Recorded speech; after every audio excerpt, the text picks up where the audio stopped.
Bom, pessoal, essa é a última aula do curso e eu juntei nela uma série de temas sociais e econômicos, né? Quer dizer, como é que a gente pensa questões relacionadas à pobreza, à desigualdade, da perspectiva dos direitos humanos, e coloquei junto também uma discussão sobre mudanças climáticas, que é um tema que vai estar cada vez mais presente nos nossos debates a respeito de direitos humanos.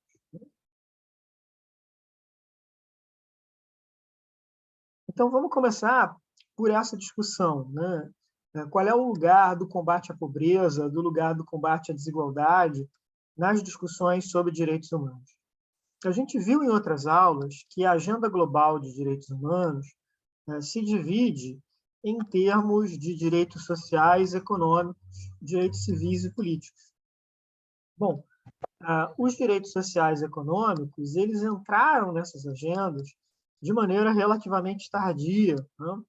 Eles são basicamente um fruto do século XX, das revoluções, dos movimentos sociais, das grandes campanhas políticas do século XX. Ao passo que os direitos civis e políticos estão presentes desde daqueles grandes manifestos da Revolução Francesa, da Revolução Americana, as declarações dos cidadãos. Então, qual é a diferença, né, entre esses dois conjuntos de direitos? Os direitos civis e políticos são aqueles que formam o básico da mobilização da sociedade. A liberdade de expressão, liberdade de associação, o direito a votar e a ser votado. Os direitos sociais e econômicos estão relacionados a uma série de mobilizações relativas à qualidade de vida. Então, pode ser, por exemplo, o direito à educação, o direito à saúde, a um seguro-desemprego, a condições dignas de trabalho. Então, é uma agenda que não era algo que estava ali no coração da Revolução Francesa ou da Revolução Americana, embora até tenha aparecido de maneira pontual, sobretudo na Revolução Francesa, né? Com a atuação ali dos sans-culottes, dos jacobinos, né? Mas era alguma coisa muito mais secundária. Ao passo que no século XX, com a expansão da democracia de massa, com a expansão do voto, né, a gente vai ter, de fato, esses grupos fazendo parte, esses grupos se mobilizando, né? E o resultado disso vai ser, por exemplo, no caso da Liga das Nações, lá no pós-Primeira Guerra Mundial, a criação da Organização Internacional do Trabalho, a ida para uma agenda internacional de toda uma série de questões ligadas a direitos trabalhistas, né? A liberdade dos sindicatos, a atuação dos sindicatos. Então, tudo isso vai entrar ali de uma maneira bastante presente. E, dentro da criação da própria ONU, né, esse tema também vai entrar com uma força muito maior, né? A gente já viu, por exemplo, analisando a Declaração Universal dos Direitos Humanos, que em torno de um terço dela eram direitos sociais e econômicos. Eram questões que estavam ligadas a esse tipo de agenda, a esse tipo de mobilização. Não? E, e, claro, tudo isso muito influenciado por aquelas grandes tempestades políticas do início do século XX. A Revolução Russa, a Revolução Mexicana, a Grande Depressão, todos esses grandes acontecimentos históricos, né, de alguma maneira, colocaram em debate essa importância de uma ação do Estado para combater a pobreza, para combater a desigualdade, né, outros flagelos sociais e econômicos que a gente vinha acontecendo por ali. Né? Agora, mesmo hoje em dia, essa agenda de direitos sociais e econômicos, ela ainda não é uma coisa que a maioria das pessoas associe aos direitos humanos. A gente tem uma visão de direitos humanos que ainda está muito ligada na ideia daqueles direitos civis e políticos básicos, né? Sobretudo na ideia de proteção contra a ação violenta do Estado. Então, eu coloquei esse cartoon no slide, né, que são dois moradores de rua conversando, são pessoas que estão ali numa situação de pobreza extrema, né? E assim, o que negócio? O que negócio? O que é direitos humanos e tal? Cara, é uma quantidade de tortura, não sei o quê. Quer dizer, toda essa ideia, né, mais relativa a uma agenda social e econômica, ainda é visto muito mais como política social, ainda é visto muito mais como política econômica, e não tanto como uma questão central para os direitos humanos. Embora isso seja também um tema, né?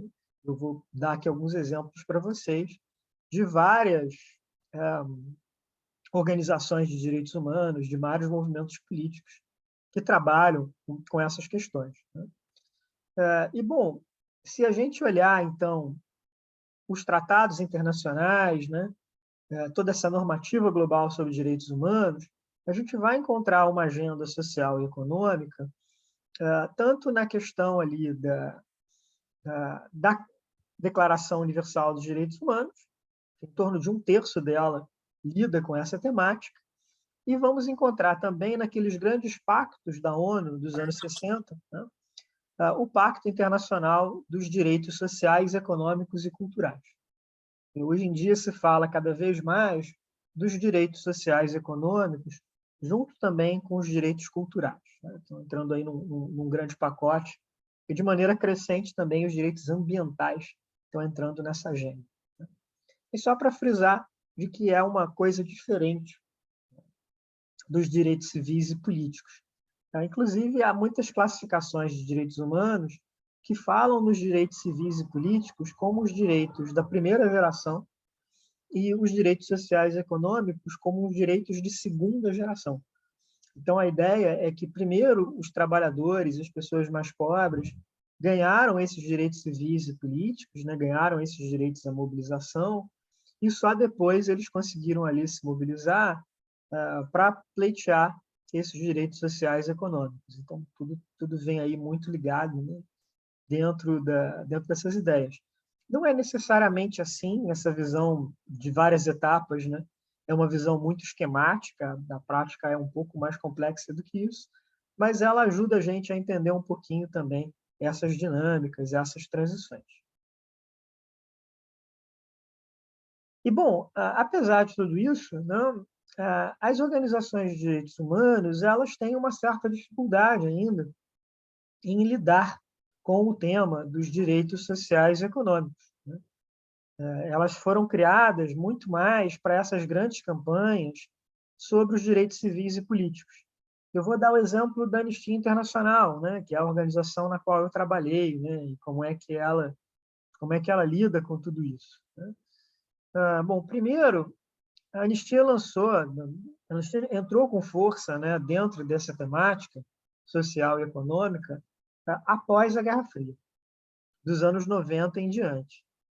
Durante a Guerra Fria, o tema de trabalho da Anistia Internacional estava muito voltado, né, para as grandes questões envolvendo presos políticos, liberdade de expressão, o caso das atuações das ditaduras, né, os movimentos repressivos, de prisões arbitrárias, de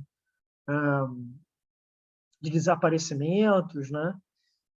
Então, tudo isso estava muito voltado para o trabalho da Anistia. E a maneira pela qual a organização atuava eram, por exemplo, grandes campanhas de cartas, né? Assim, fazer com que as pessoas escrevessem para as autoridades para que elas libertassem um preso político. Era alguma coisa que você podia resolver por meio desse tipo de mobilização.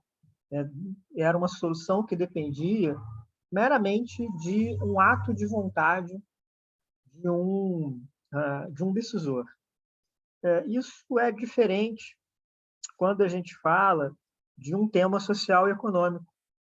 Você não consegue mais, por exemplo, não adianta você fazer um abaixo-assinado para um determinado líder político acabar com a pobreza. Isso é uma coisa muito mais complexa do que simplesmente um ato que vai ser resolvido ali com papel e caneta, né? Exige ali toda uma série de políticas públicas, né? Exige ali todo um trabalho mais amplo de mobilização. E as organizações não estão muito preparadas para lidar com isso, né? Não é a maneira pela qual elas, em geral, trabalham. Então, isso por si só já é uma dificuldade. Uma outra dificuldade, né, é que esses temas, né, sociais e econômicos eles são menos consensuais do que um tema de direitos civis e políticos. Por exemplo, dentro do ambiente dos direitos humanos, é consensual, por exemplo, que as pessoas não devem ser torturadas. No mundo real, eu diria que isso é um pouco mais controverso, né? Mas dentro do ambiente de direitos humanos é consensual. Não quer que ninguém seja torturado. No entanto, quando a gente entra numa discussão sobre direitos sociais e econômicos, né, é bem mais complexo. Então, por exemplo, o direito à educação, né, que é um direito social. Exatamente do que a gente está falando? As pessoas devem ter o direito à educação pública em todas as esferas, da creche até a universidade, ou elas devem ter um direito à educação restrito, por exemplo, ao nível fundamental ou ao ensino médio, e a universidade não deve entrar dentro desse pacote. A universidade seria algo especial, quase um privilégio, não necessariamente um direito básico, né? Ou a gente deveria ter um ambiente no qual, digamos, o seguro-saúde cobrisse todas as emergências, todas as questões básicas, né? Ou ele deveria estar restrito apenas para algumas doenças, apenas para alguns tipos de procedimento médico, e não englobar, por exemplo, cirurgia plástica. Quer dizer, a gente está entrando numa seara que é mais ambígua, que tem mais nuances. Por exemplo, não existe um direito humano consolidado a qual deveria ser o salário mínimo. Isso varia de país para país, isso varia conforme cada sociedade, né? Conforme cada momento histórico.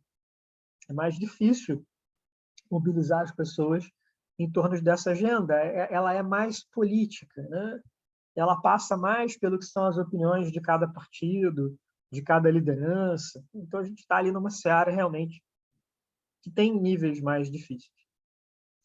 E acho que essa ambiguidade está muito refletida nessa campanha da Anistia Internacional, que está no slide, né, que é a principal campanha da Anistia, ligada a questões de direitos econômicos e sociais, que é uma campanha chamada Demand Dignity, né, demande dignidade. Essa campanha foi muito controversa dentro da Anistia Internacional. E os materiais básicos dessa campanha eram pessoas pobres, né, numa situação ali bastante difícil, por exemplo, pessoas que não tinham saneamento básico, pessoas que não tinham boas condições de moradia, né? E o slogan era demande dignidade. Bom, por que isso é controverso? Será que a dignidade é algo que depende de um nível de renda, que depende de um certo bem-estar material? Ou será que a dignidade é alguma coisa que todos nós possuímos, né? Dignidade humana, simplesmente pelo fato de nós sermos humanos, né? Todos nós já possuímos, independente de nós sermos ricos, pobres, o que seja, né? E aí? Qual é de fato ali como é que a gente pensa essas questões, né? Outra discussão, né? Será que a gente não está caindo numa lógica muito mercantilista, né? De que demandar um direito é pleitear um salário mais alto e, em vez de buscar uma mudança mais estrutural da sociedade, em vez de buscar uma mudança mais profunda, né, de tantas coisas ruins que a gente está vendo? Assim, olha, são boas perguntas, né? São questões ali que não têm uma resposta assim tão simples, né? E esse cartaz que eu coloquei para vocês é um cartaz mais recente e ele já está colocando também a questão da mudança climática.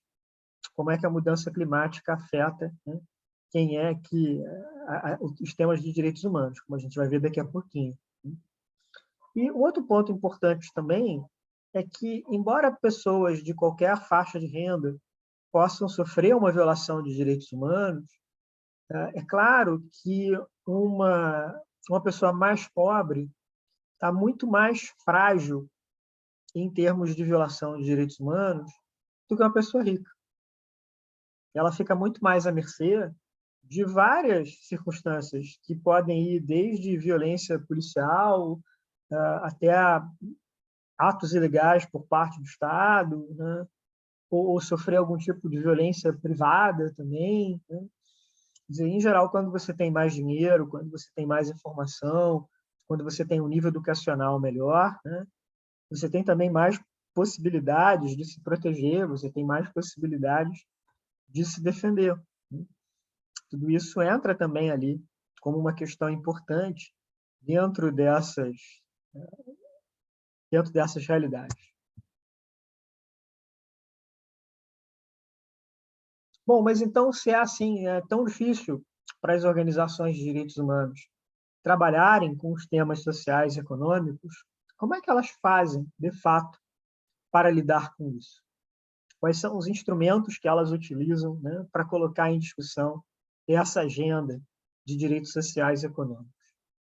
Bom, em geral, o que elas costumam se focar, né, o foco delas costuma ser em como uma série de discriminações, como uma série de preconceitos, né, afetam os direitos sociais e econômicos. Então, por exemplo, você pode não ter um consenso em termos dos direitos humanos, do mundo dos direitos humanos, né, se um nível de desigualdade é uma questão de direitos humanos ou não. Qual seria, digamos assim, o nível adequado de distribuição de renda numa sociedade que respeite os direitos humanos? Isso é muito controverso, né? Mas a gente tem ali um consenso de que a discriminação racial, a discriminação de gênero, né, e outras formas de preconceitos, de que elas criam todo um cenário, né, de obstáculos, né, de barreiras, né, ligadas a esse tipo de mal-estar na sociedade. Então, se você tem, por exemplo, uma sociedade em que as pessoas negras, ou que as mulheres, ou que uma determinada minoria étnica ou religiosa sofra uma série de discriminações, sofra uma série de obstáculos, né? É claro que a vida dessas pessoas vai ser muito mais difícil, não? E isso vai tirar muitas oportunidades delas, né? Isso vai tornar ali o caminho delas muito mais permeado por esses obstáculos e vai também agravar uma série de desigualdades.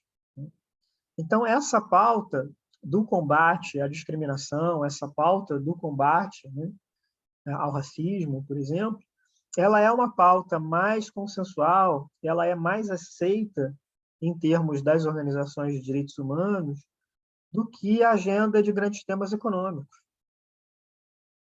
Então, o que acaba acontecendo é que, muitas vezes, né,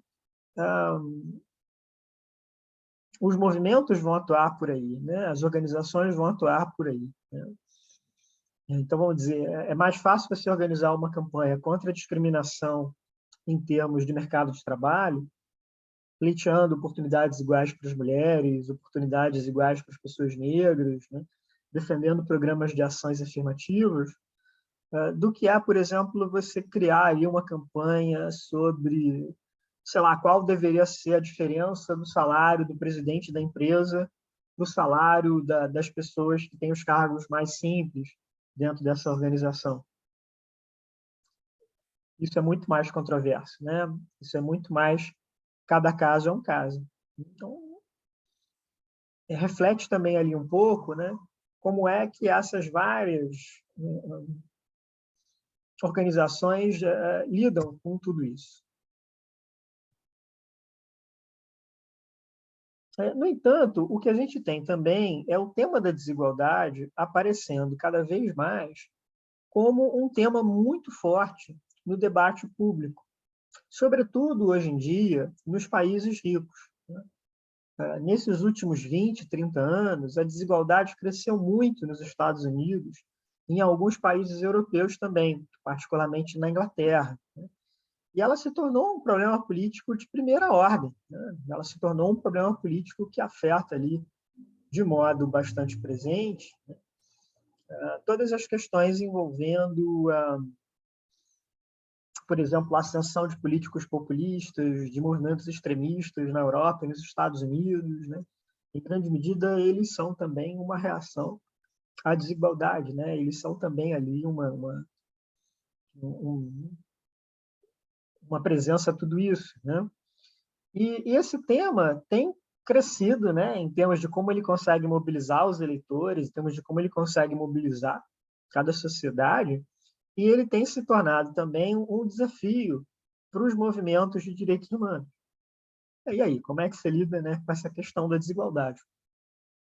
E, de uma maneira semelhante ao que eu dizia para vocês, sobre essa questão do combate à discriminação, o que esses movimentos têm feito é utilizado, né,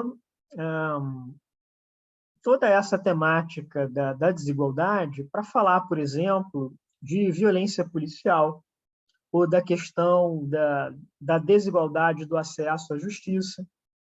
Então, quando a gente vê, por exemplo, um movimento nos Estados Unidos como Black Lives Matter, né, Vidas Negras Importam, é um movimento que fala da desigualdade, né, e que coloca em discussão como é que a polícia é muito mais violenta, muito mais agressiva, quando ela lida com pessoas negras, né, que na comparação de como ela trata os brancos.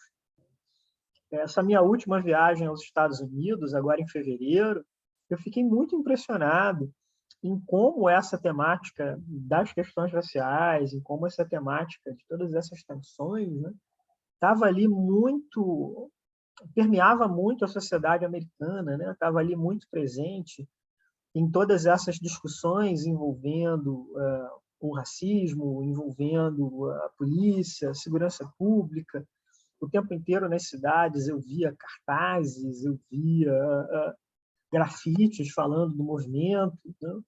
Mas é uma coisa que entrou com muita força no dia a dia da vida americana, né? Do dia a dia da política americana.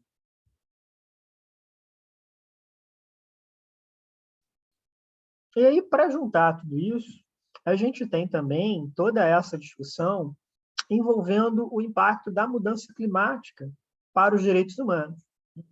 Então, novamente, eu peguei material da Anistia Internacional, né? Como é que a Anistia está lidando com o tema, e acho que esse infográfico está bem legal, né? Porque ele mostra vários desdobramentos possíveis, e não são os únicos, né? De como a mudança climática afeta os direitos sociais e econômicos. Né? Como é que ela afeta, por exemplo, o direito à alimentação, a questão da moradia adequada, do acesso aos serviços médicos, né? Em última medida, o próprio direito à vida. Né? Então, quer dizer, todos os problemas sociais que a gente tem hoje no mundo, eles são agravados, eles são exacerbados, né, pela mudança do clima. E esse aquecimento global, ele atinge de maneira mais dura as pessoas mais pobres, as populações rurais, né, as populações indígenas. Então, ele entra com muita força dentro também dessa agenda relacionada à desigualdade e à pobreza. Bom, mas por que ele faz isso? Vamos pensar consequências de longo prazo, né, da mudança do clima. A gente tem, por exemplo, regiões agrícolas que vão se tornar menos produtivas. A terra ali não vai gerar a mesma quantidade de alimento que ela gerava antes. Para quem vive de vender esse alimento, isso é um problema muito grave. Ou então a gente pode ter uma situação ali de mudanças na própria geografia, né, das cidades, mais inundações, alagamentos, deslizamentos de terra. Né? Tudo isso vai afetar de maneira muito forte, por exemplo, as pessoas que moram em favelas, as pessoas que moram ali em condições mais precárias, né? Vão ser as primeiras a sofrer esse tipo de impacto. Né? Ou a gente pode ter uma série de consequências ligadas, digamos, a mais incêndios florestais, ou incêndios em áreas rurais. Né? Quem paga essa conta, em geral, são as pessoas mais pobres. Né? São elas que vão ter maior dificuldade, né, de se adaptar a tudo isso.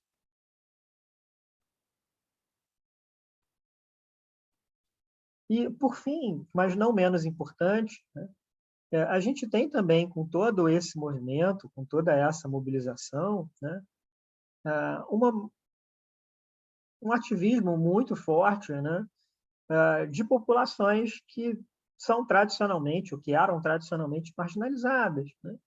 Então, a gente tem toda uma nova geração de ativistas que está colocando em discussão essas agendas de mudança do clima, de mobilizações sociais e econômicas, de combate à pobreza e desigualdade, né?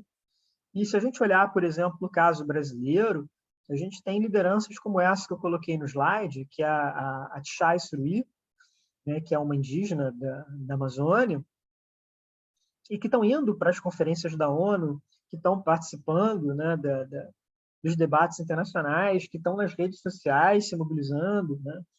E como tudo isso virou uma coisa importante, né, dentro dessas grandes campanhas de direitos humanos, de mobilizações sociais no Brasil. E não por acaso, em geral, são pessoas muito jovens, né? Tem um componente forte também ligado à geração, né? Ligado ali à faixa etária de cada um, né?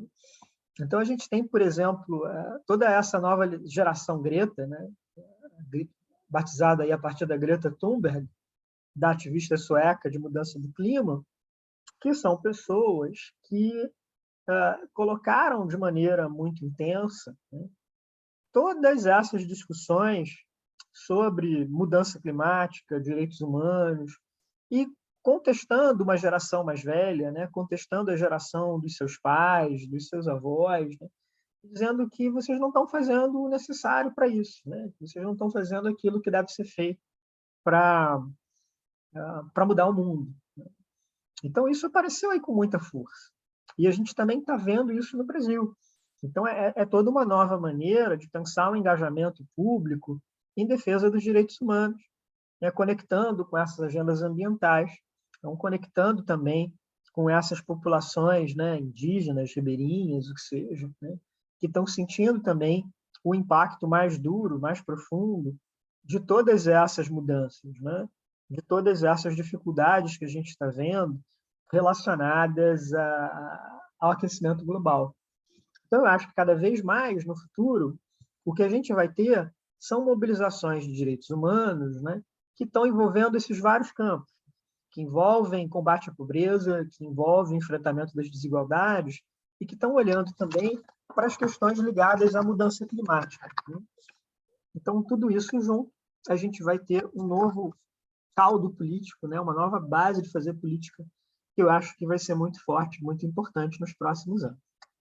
Mas, então, dito isso, eu encerro a parte expositiva da aula e agora abro para as perguntas e para os debates de vocês, incluindo dúvidas com relação ao trabalho, já que essa é a nossa última aula expositiva do curso.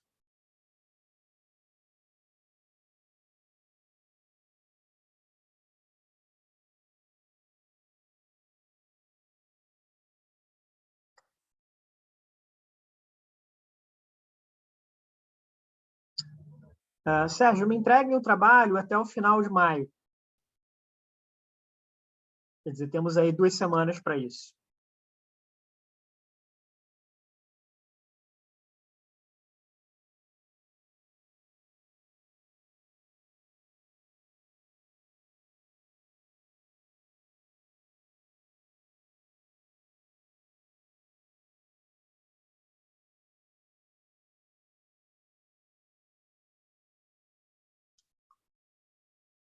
Mais perguntas, mais comentários?